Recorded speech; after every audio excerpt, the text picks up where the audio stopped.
All right, welcome everybody.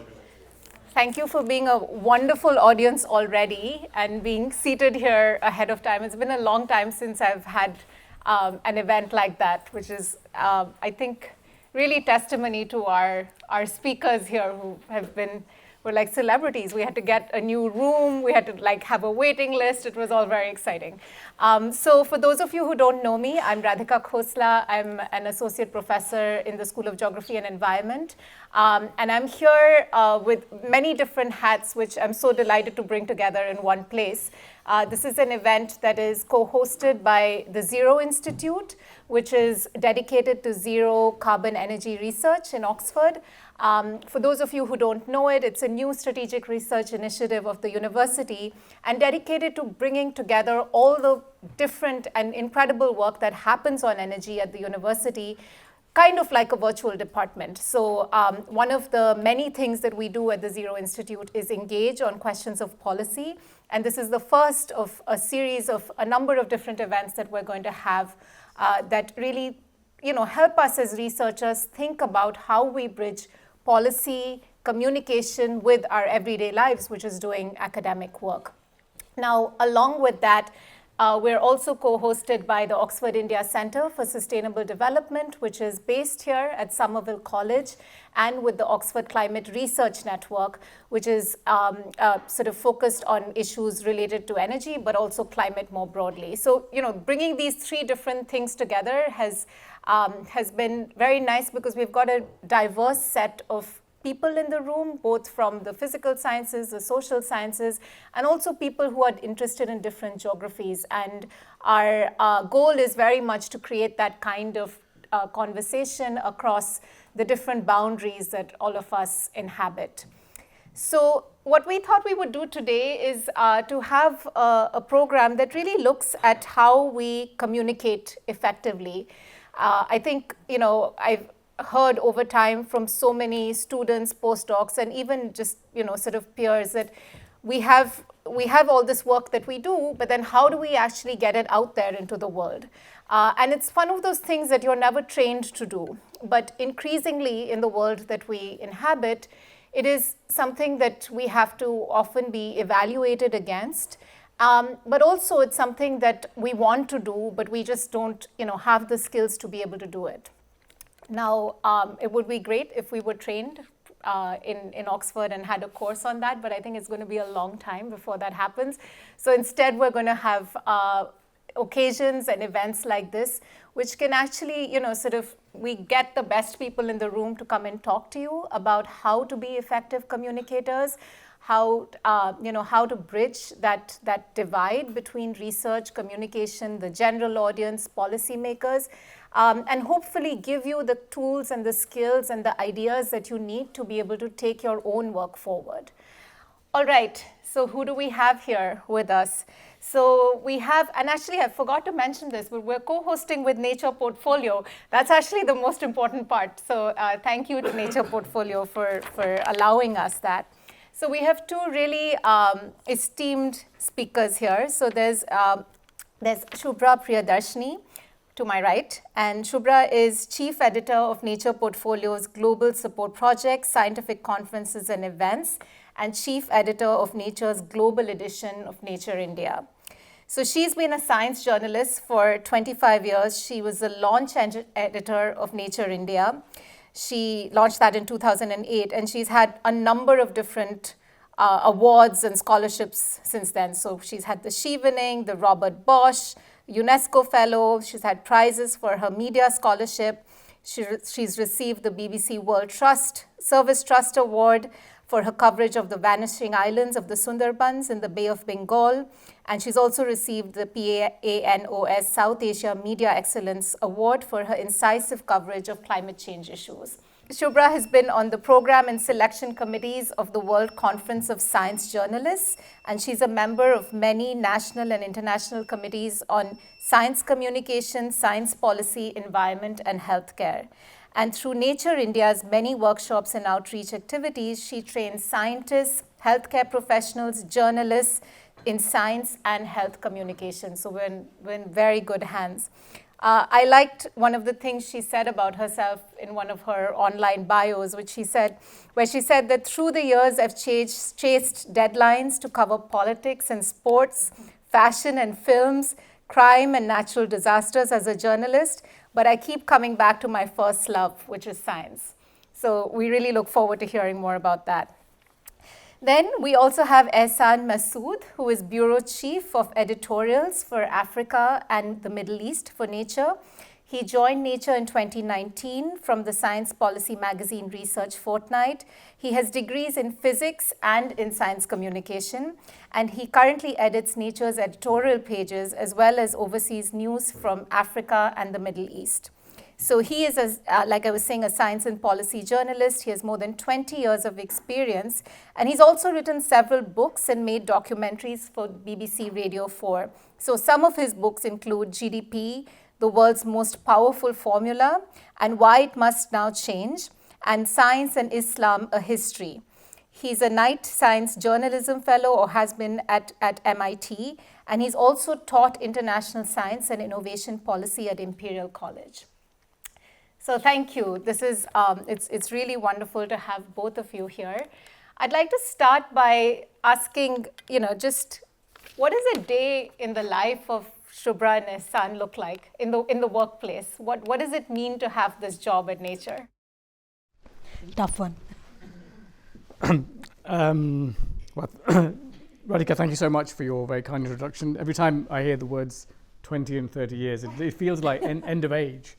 Isn't it? Like, we're just kind of, we're ready for retirement. Well, nearly, in my case, maybe not in your case. So Nature is still a weekly publication in the sense that we do still bring out a print edition. And in the transition from being weekly printed to now essentially, I guess most of you will read us daily online, we have this sort of almost the twin pressures of working in lots of ways to daily deadlines, but also still having to bring out a weekly print edition. So some of my pages that I work on go to press at, I would like to think precisely 1 o'clock on a Tuesday. That is not true because I'm always late with my deadlines, even though we're recording this. And so Monday and Tuesdays are the days where pretty much every hour to half hour is accounted for in some kind of production or, process, phone calls, meetings, debates, arguments, firefighting, what have you. And then I'm allowed to sort of live for about half the day on a Wednesday once my pages have gone and I can sort of breathe and think.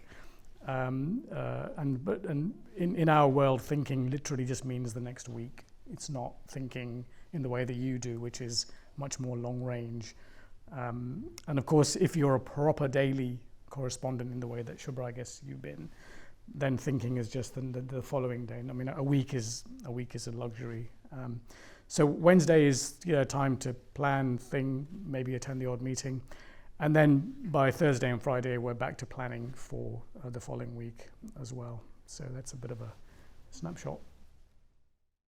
Yeah, more or less the same, but yeah, for a daily output where you live by the news cycle, it's a little different. It's your deadlines are here and now, and you basically have to look out for what's topical, what's making news, whether there's a science connect, which we will come to in a bit, and whether there's a policy connect, whether there's a connect with the economy of the country that you're reporting from, any social connect, etc. And so you join those dots and create something meaningful on a daily basis. At the same time, you can't plan your days. It could be as varied as, even yesterday, it was 5 in the morning because somebody died. Somebody influential in the world of science in India died. And so you wake up at 5 in the morning to that news and your whole day is gone creating an obituary for that person. You can't sort of plan ahead of time for these kinds of things, but some things like, say, rocket launches or mega, a CERN event where something is being planned for years and then the scientists are announcing something on the very day. Those kinds of things can be planned, but mostly it's a very unplanned day. That's not to shoo you all away from the profession. It's absolutely glamorous as it sounds, because you really get to hear so many voices on a daily basis and inform your own knowledge on the basis of those voices. And these are, again, here and now voices, very topical, very now, very sort of newsy. Yeah, so. Yeah. No, that's great. One of the things I learned when we were just having conversations in the lead up to this event was that both of you work at the front, in the front part of the magazine, right, in some sense of Nature. And the front end of Nature, like you call it, is non-primary, which means it's actually not about the research articles. But what you said to me is that the front part of the magazine is also the one that makes the biggest impact, which means it's the translation piece of the research that is actually having the biggest impact. So I think for all of us, one of the things we really want to learn is, how do you explain difficult technical concepts without losing meaning? What are the strategic ways in which you can communicate really complex research, whether that is physical science based or social science based, to a vast and diverse audience? All right, yeah. So it really depends on your audience. First of all, let's be very clear. And I was just going through the takeaways that you all want to take away from this session, and I saw a vast majority of you pointing out that how can we communicate for diverse audiences. So the first thing to note is, who is your audience? Is it for a peer-reviewed manuscript, for instance, it's your peers. You are going out and communicating that piece of research to just about a group of people who understand your jargons, who understand your way of thinking, or putting it in the words exactly like you would speak to them in a pub. You're translating that into a manuscript, right? But if it were your grandma, or your, the analogy that we keep giving in science communication is, if you were to explain it to your grandma or to a 10-year-old school-going child, how would you do that in different formats? So it's very crucial to know who your audience is. For this audience, I think you all are interested in a policy kind of audience, because that's what we advertised we will be speaking about. But if that is your audience, then bring it down to the level of thinking of your audience. It may be bring it down, I'm saying, but it could actually be take it up. You never know. I mean, it's not always true that scientific communication which has jargons or something that can be understood by just a peer group, when translated, is bringing it down. I don't feel that way. I sometimes feel it elevates the communication when you are simplifying it further. So simplify, simplify, simplify. That is a golden rule. First of all, think of the lowest common denominator for your audience, who's going to grasp that piece of information from you, and then talk about it like that. We keep telling these days, use analogies, examples that are relatable, break down data, humanize it, bring in visuals, new age formats. It could be a social media post, or it could be just a small 20-second Instagram reel. It depends on who you are targeting. But while doing so, if you are keeping the essence of what you want to say intact, at the same time not really, like scientists often say, dumbing your science down to play to an audience. I think those are some of the things that I can attest for. Absolutely brilliant advice. I mean, there's not much more I can add. My own experience is mostly in the communication where the audience or the readership, if you like, are scientists, and even within different communications fields, the audience question also governs what kind of jobs you do. So a lot of communicators or journalists or writers, multimedia folks, they will work for very, very mass audiences or general audiences. I think, but in our case, most of our, or certainly most of my experience is in communication where the audience is largely the scientific community, and to some extent a sort of slightly halo group, which is the policy community as applied or as affected by the world of science. So some of the rules which apply to the mass media would be very similar. Some of the rules are a little bit more specific, but in general, I would completely second what Subhra said. Yeah, that's really helpful, and I think we'll get more questions about this as we go along. What if you are a great communicator, but how, and you're a researcher, how do you get yourself to, be out there? How do you actually reach the avenues where your voice can be heard? What's your advice for that? Yeah, I think for a place like Oxford, I would think there are several press offices around the place, right? And several communication units. In each of these colleges you'll find, or even departments, you'll find people who are doing specifically communication of the research that is being produced here. So first golden rule, I think, get in touch with these people, know who they are, know what they want from you. Many times it would be very useful for them to know from you as researchers what exactly is it that you do, because like Radhika said, there are several excellent communicators who might be just out there and communicating their research much better than you do. However, it might be so that your research is way more impactful than those communicators who have come up and reached out to these communication officers or cells. And so therefore, it is upon you to first really get out there and meet these people who can make your knowledge, your information, your research more accessible to a wider public, number one. Number two, you can very easily reach out to people like us.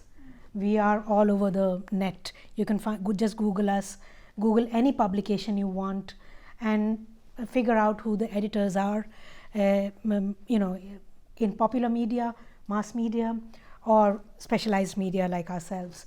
You can just figure out what the content is it that we are interested in.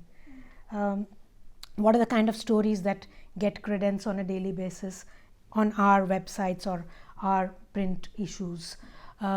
Figure out if you or your research speaks to that kind of content. If you have a story to tell, and it can be meaningful for these publications to highlight that story, just reach out to us and we'll perhaps get into how do you pitch a story to an editor in a bit. But reach out to these kinds of people. There are lots of public engagement opportunities these days for researchers. You could be hosting an event like this, for instance, to speak to people, not just your peers, anybody who's interested in the publics, to communicate your research to them. You could perhaps also take to social media, which is so useful and so out there these days to figure out what is the kind of things that you want to do. But most certainly, one of the top tips is read the content that's out there. So somebody who wants to come and say, I want to pitch a news story to you, or I want to pitch a comment piece to you or an opinion piece to you, I always say, go back and read 10 opinion pieces on my website and figure out what is the structure, what are the kinds of stories we are interested in, how can you come and tell us that story in say 100 words. And make sure that you also include things like, oh, I have these fantastic visuals with me. That always makes for a great sort of into a newsroom or a specialty publication. And also speak to them in terms of how you can visualize your content. Speak to them about the story and the passion which drives you. In other words, humanize your research to them and tell them the stories they want to hear. And the best thing in these circumstances is to figure out what's topical, what's newsworthy, what's in there.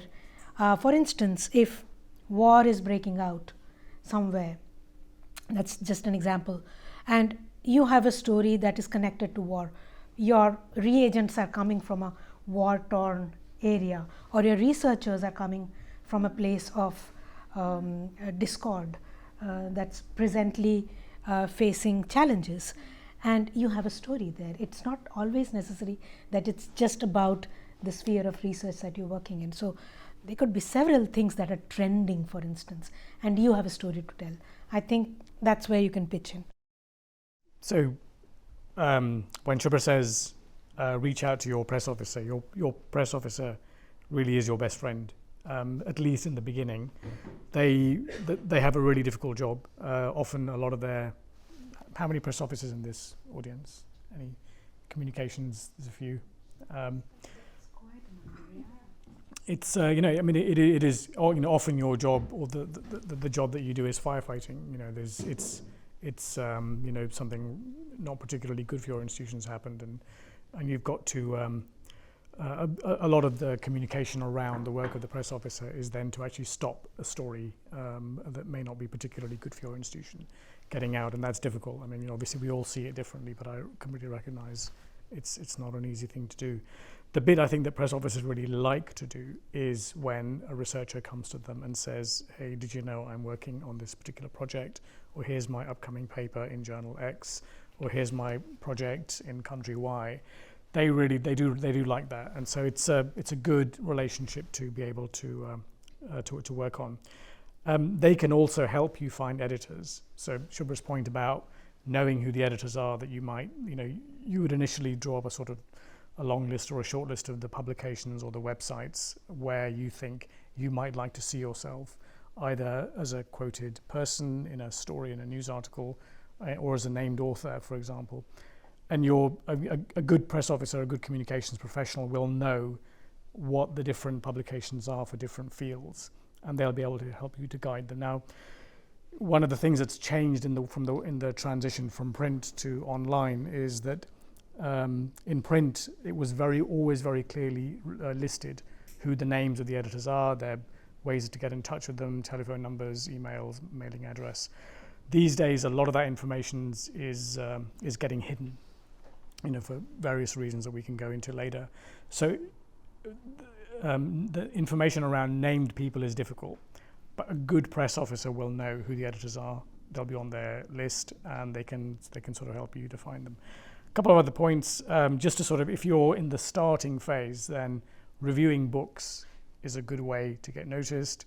A lot of editors are interested in people who know stuff. Obviously, all of you are here because you know things, and just starting out to kind of get your expertise or your opinion across.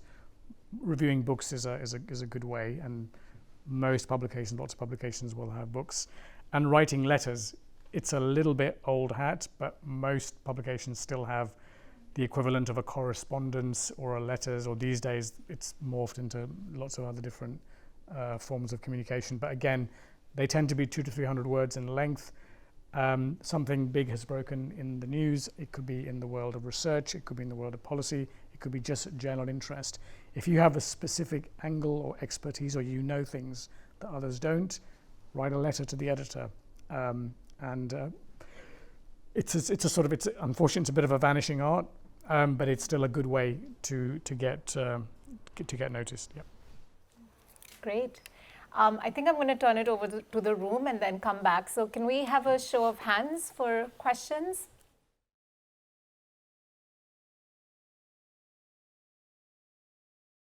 So writing 200 words is difficult. I'm not going to varnish it. It takes a lot of practice. But again, just going back to, I don't want to big up your press officers too much because they probably will hate me for it at the end. But they can really help you to encapsulate what it is that you want to say in that, because they have the skill. It takes about a good number of a good amount of time to get trained in that, but they come with that training.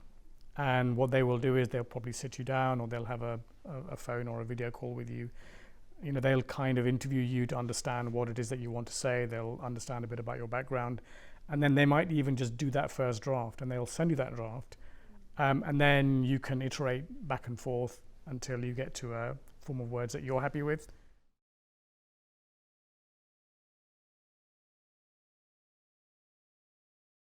There are special issues sometimes, which Ehsan also would attest. The things that we do in these special issues are advertised a little beforehand, but most of these are commissioned.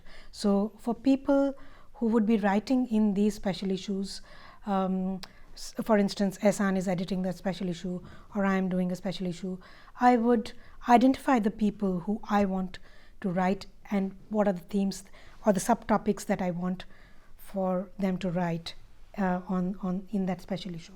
So, for instance, if it's something on proteomics, say, I'll figure out who are the experts I want to go to in proteomics.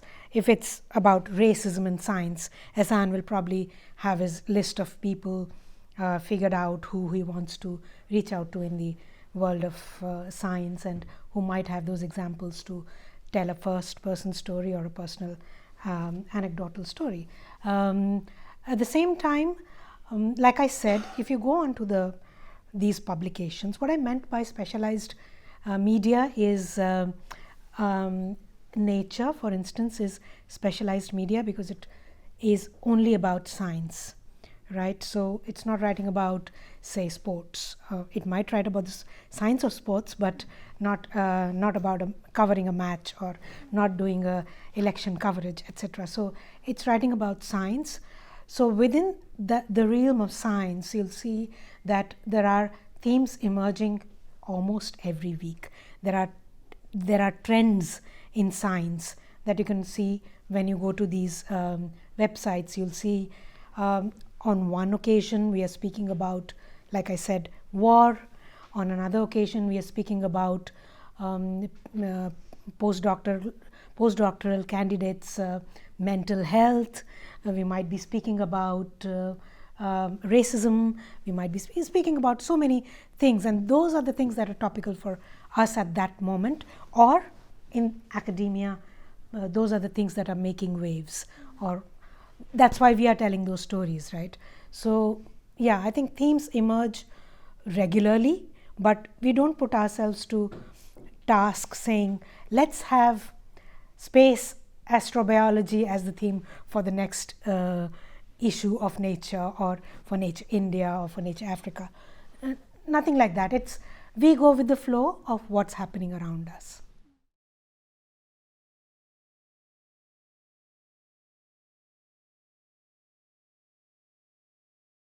On balance, this is where publications which are very oriented towards science readers, and they could be magazines like ourselves, magazines like Scientific American or New Scientist, or other magazines as well, because their readership is, or majority or predominantly, scientists or researchers, if not specifically scientists, then it means that they have an interest in the results of basic research. And often, publications like ours or Scientific American or New Scientist, they will have departments, divided up by, or they'll have editors who have either specialism or responsibility for specific fields, including fields within basic research. And so if there's a finding, or if there's a study or a meeting where some important developments in basic science are going to be discussed or have been announced, or if there's a preprint that's coming, these are things that the science press would be interested in. The mass media would possibly be much less interested in it, but I think the science press. So again, it's about, back to Subhra's early point, can't emphasize that enough, the knowing your audience. If the audience you want to communicate to is researchers, then clearly basic research and basic science is important to them, and it's important to us, and it's important to our peers who work on other research-oriented publications. One other very quick thing is that in addition to making friends with your press officer, also make friends with your research office. The different universities, I can't remember what it's called here at Oxford. Sometimes it's called the Office for Research, Research and Innovation, Research and Enterprise, because they have to submit work to the REF, the Research Excellence Framework in the UK. And the REF now has an impact section, which is a fraction of the weighting that goes towards the overall score in the REF. And the impact section isn't restricted just to translational or applied fields. It also applies to basic science. And so over the years that the REF has been going, particularly the last 10 or 15 years since impact became part of the weight, it means that university research offices have experience in understanding, studying, and communicating basic science in ways that they didn't before. So there's a lot of resource in places like this, and it will be residing in your research office. Policymakers have a short supply of two things. One is scientific knowledge, and the second is time, and both of which is where you can fit in. Your knowledge is something that they would benefit from, but how you process it and present it for them to make that bridge for actionable recommendation. They are always thinking in terms of how is my region going to benefit from this? How briefly can you communicate it to me? What are the action points? And how can I bring this research to a policy white paper, for instance? These are their areas of concern or requirement. And that's where exactly you can come in. You can, if you can sufficiently convince through your storytelling these 3 or 4 points. One is why are you speaking about this now? What's the topicality? Why are you telling them this? How would they benefit from it, for instance? Is it something that can go into one of their white papers or something that they are going to make a speech out of in Parliament? Is it applicable that way, your research? And how is your research basically bridging that gap between primary research and actionable recommendation points for one piece of policy?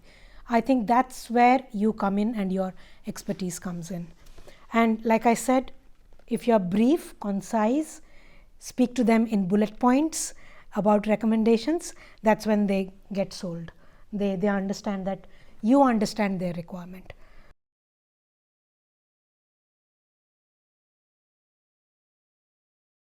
Every day we have a panel somewhere or the other discussing the impact of AI on research or science communication, and frankly we have more questions right now than answers. But as a group, Springer Nature, where I work and Ehsan works, we have a very clear policy about till what point can we use AI, and that's till now it's just about we use an internal AI tool, again experimental, to summarize papers which we want to talk about. So it's called Augmented Insights, the tool that our own developers have developed, and we use it to create concise summaries of some papers that we might need to sort of either communicate or work on or speak about. And we don't use it for pictures or many other areas are absolute no till now. So that's the point till which we have gone, and I feel that that's where most researchers can benefit from in the use of AI. I think beyond that, writing full papers or writing letters or whatever else that you might use generative AI to write things for you may be a no-go zone till now, ethically speaking. It's best to use it for layman summaries.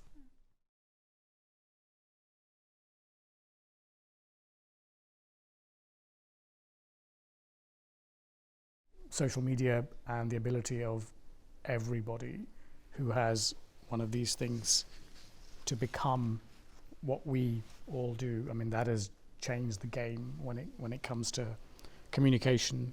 And I think we're still sort of shaking out. I feel like it's, perhaps the closest thing that, people in our generation will ever get to the transition from an older communications technology like parchment to paper, or paper to the first online. We don't really know where things are going. But one aspect of this is very clear, is that in each of these cases, the ability to communicate has moved from a relatively small number of people to a much larger number of people. And of course now we're talking, potentially exponential orders of magnitude, what have you. And I think, as communicators, but also frankly as observers, we're all on social media. And I think one of the things that I do appreciate when experts like yourself are on social media is to, when you're engaging in a debate or a discussion, is to bring it back to the consensus of evidence. I feel like that's quite a powerful way of responding to potentially disinformation or misinformation. And when it comes to climate change, the reports of the IPCC, the reports of organizations like your own or others, and I feel like that has a, because for better or for worse, like it or not, science with a capital S still has a respected position within society. And even those who question, anthropogenic climate change or question, other aspects of going to net zero, somehow we haven't quite got to the point where they will challenge the science. And a lot of people who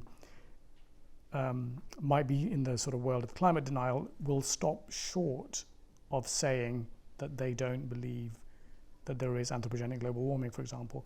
And that's because they're not going to challenge the consensus of evidence. And that then tells me that we still have a bit of a guardrail here, that if in your communication back with people like that, we're bringing it back to the consensus of evidence, then that may be a way, or certainly when I see that happening, I feel like it's a good way of handling it.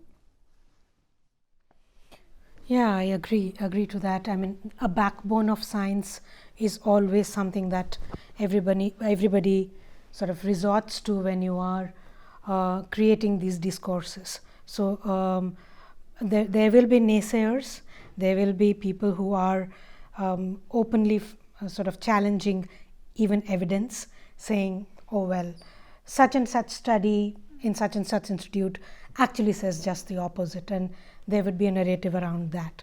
So having that backbone as strong as possible, and also something that maybe Ehsan, you might also weigh in on this, is misinformation versus information. Misinformation is packaged so beautifully that everybody sort of falls into the trap and says, wow, my father would send me a WhatsApp message saying, did you see, people in Stockholm, 7 of these scientists sitting in a room and talking about COVID-19 is sham? Did you see this video? And it's a piece of misinformation. It's something that somebody has cooked up. And my father, a medical doctor, falls for it, right?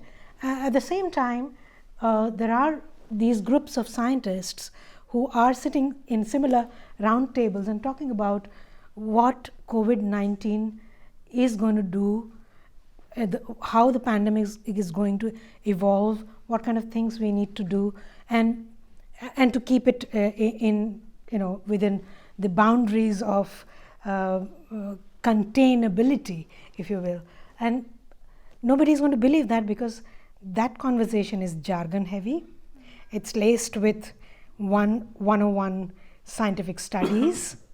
People are talking in very technical terms, and everybody around the table is sort of giving very abstract summaries of what COVID-19 might mean in scientific terms. So who's going to see that video? So that's what I'm saying. So when misinformation is propagated, it is heavily popular in formats that are accessible and quickly absorbable, if you will. But at the same time, when technical information is purveyed by people like ourselves, we make it so jargon heavy or tough to understand that it might just fall short of communicating the very thing that it needed to communicate.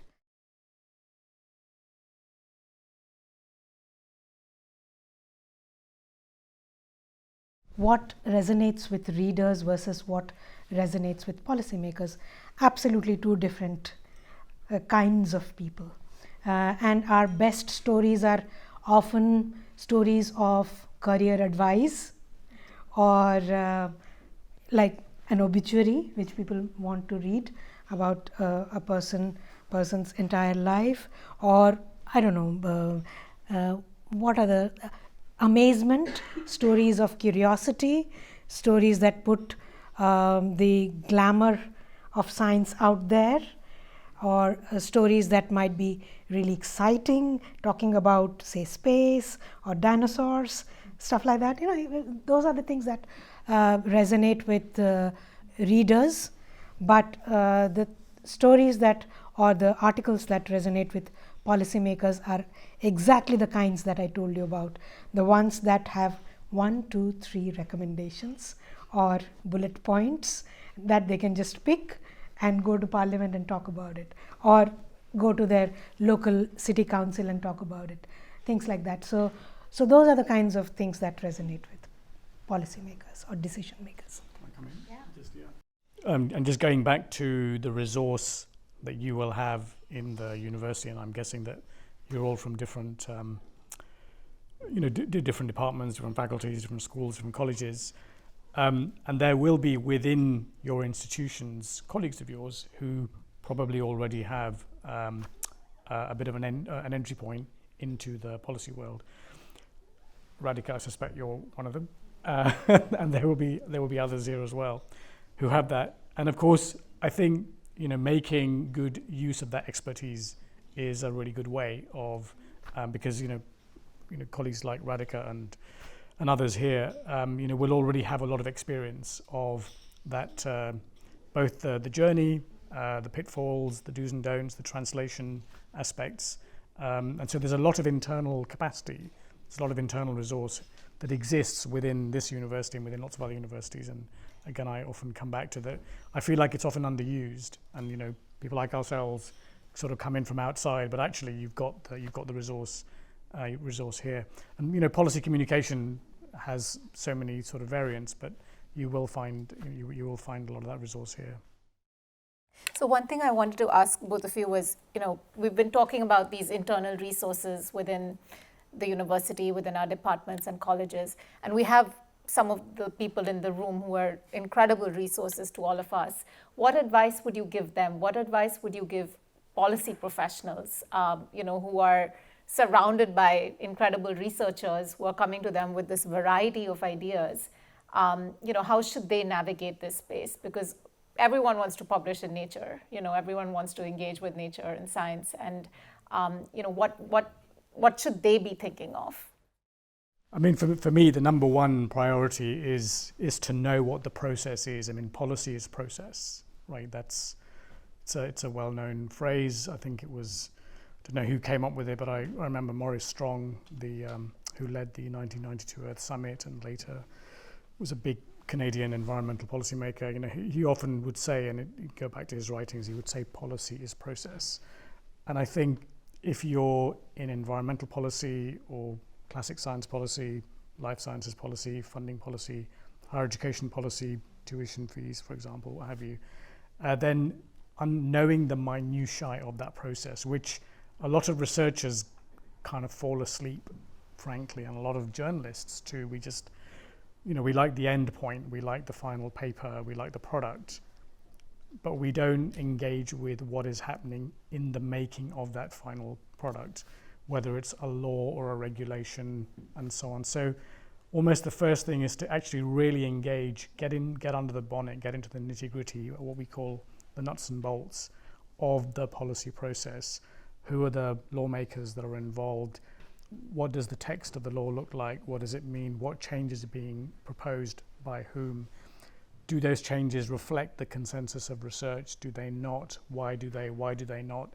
It's a kind of mix. If you're in natural science, a lot of the methods and the techniques will be from humanities or critical thinking or social science. So it's a real sort of mix of disciplinary approaches, but really getting to grips with the policy, the parliamentary, the legislative, the judicial, the executive would be my number one recommendation. The second is that universities, and I guess here again, they will have organizations or departments or units that interface with parliament or with government or with regulatory bodies, because all three of those and the judicial system, they're all interested in expert knowledge. They want to be confident that the lawmaking they do is based on the most up-to-date consensus of knowledge, even if, as I understand from the question at the end, that a lot of policymakers, it may appear that that's not how they behave. The reality is that in most cases, most policymakers want to get it right. So they would like to be able to hear from you. And universities understand that, and they've set up research units, often think tanks. If your university hasn't got one, there will be one outside. They do. There you are. Maybe the think tank is here. And so these are places where they are institutionally that interface body, which can help, again, talking about internal resource, help to connect you to that policy world. Yeah, absolutely. And just one more thing to add to that is topicality. I am coming back to newsworthiness of your research, which means that engaging with these policymakers early on in the process will give you an into what exactly are they looking for in, say, 3 years' time or 2 years' time. Almost every policymaker will have a Vision 2025 document, right? And getting in with your research early on with them would enable you to figure out what are the dots they want to join to reach to their Vision 2025. It makes sense, therefore, to tweak or tailor your research priorities according to what they need, if that's the bridge you want to make in the end. Similarly, the scope for having more funding for your projects also stems from how much engaged you are with that kind of policy. So if you know that, all of you obviously know that there are policy documents being churned out on a daily basis from these offices, these departments, these councils or parliamentary committees, and they specify very clearly that these are the things these are our actionable points for 2025 or 2026 or 2027. And you have a set of researchers coming in this year, and you can then sort of match or just interlink those two priority areas that the local governance or policymakers are interested in and your research work. So I think that speaks to the topicality of how you can get engaged early on.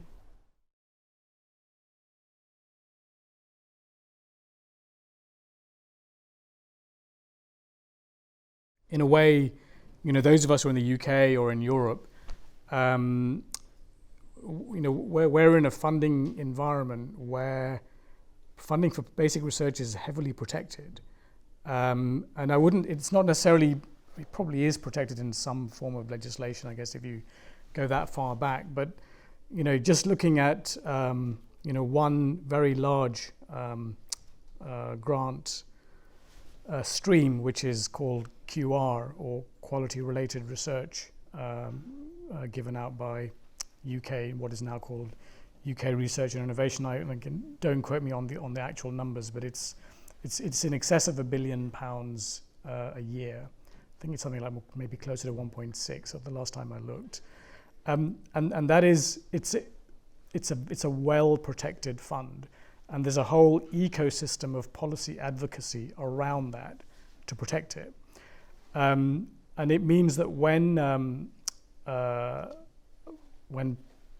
elected politicians or policymakers, as is happening now, there is, as you, if those of you who are following the news around this, because of the present funding situation that the new Labour government has told us that it finds itself in, it's asking all of the departments to consider where to make savings. And it is likely that they're going to try and raid, that amount of money.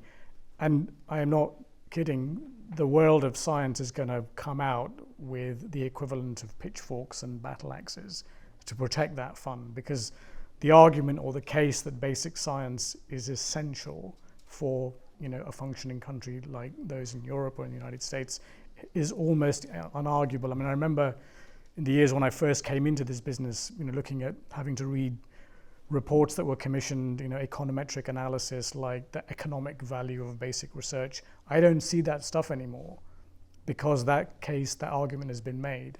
And so when periodically, as governments do, they look at the sort of the basic science, think, we can lose that. The world of science and the world of research comes out pretty much en masse to protect it, and I think the same is going to happen again. So I would, have more confidence in the fact that basic science is more protected. It isn't protected everywhere, and there's lots of countries, particularly low and middle income countries, where it's the complete opposite. But I think in a place like here, we are very, very fortunate. I agree, and this is the imperative for us to become more communicative about our research, because there is, like Ehsan mentioned, a column nowadays which really takes your research communication as one of the indices or KPIs for your next research grants. So you are evaluated on the basis of how much you've put your research out there. So I do understand breakthrough research has to be done in a particular mindset, in a particular ecosystem, but unless you're going to speak about your research, who's going to do it for you? At the same time, specialized editions or specialized magazines like Nature also have press offices. So when we have a breakthrough science paper in Nature, our press office will rise to the occasion and figure out a way to make sure that every journalist worth their salt, have the story on their desk about that breakthrough science. And they do make sure that the authors of those papers are available for journalists to talk to, and they also create short snippets of digestible information. Sometimes there would be videos, sometimes we would host the authors of those papers in our office in a press conference that Nature hosts. So that bridge, the question to whether journalists should take the onus for communicating science and not scientists themselves, I think it's a nice double-edged sword that we can all use to our benefit. Both of us can be equally responsible to take the wares of science out of the lab into the masses, and I think we as journalists try to do that job. We may not pick up every piece of breakthrough science to project out to the world, but we surely don't miss out the best ones. Okay, I know we're over time, but I'm going to ask one last thing, even though my organizers are not happy. Just 30 seconds, but the question really is that what is the one upcoming trend in effective science policy communication that you're excited about? I think for me the trend is more and more decision makers wanting to write comments and opinion pieces, as opposed to earlier when people would not volunteer, they would be on either side of the fence of the story, right? But I increasingly feel that more and more people want to communicate, want to come and speak and tell their story as is. I think for me, maybe if the trend would be just the level of interest. I mean, just look at this event. it's I think it's exceeded a lot of certainly my own expectations, and puts me back to when I taught a course in science policy at Imperial College, and most years, and I did this between 2017, in my first 3 or 4 years, I probably had 6 students, and which was a bit of a luxury, to be honest. And there was one year I came in to at the start of term, and the room was packed. And this was after I guess it would have been the 2010 election, when the Liberal Democrats famously reneged on their promise around tuition fees. And there was an absolutely buzzing room, and I went back to the course administrator's office and I said, I think I'm in the wrong room.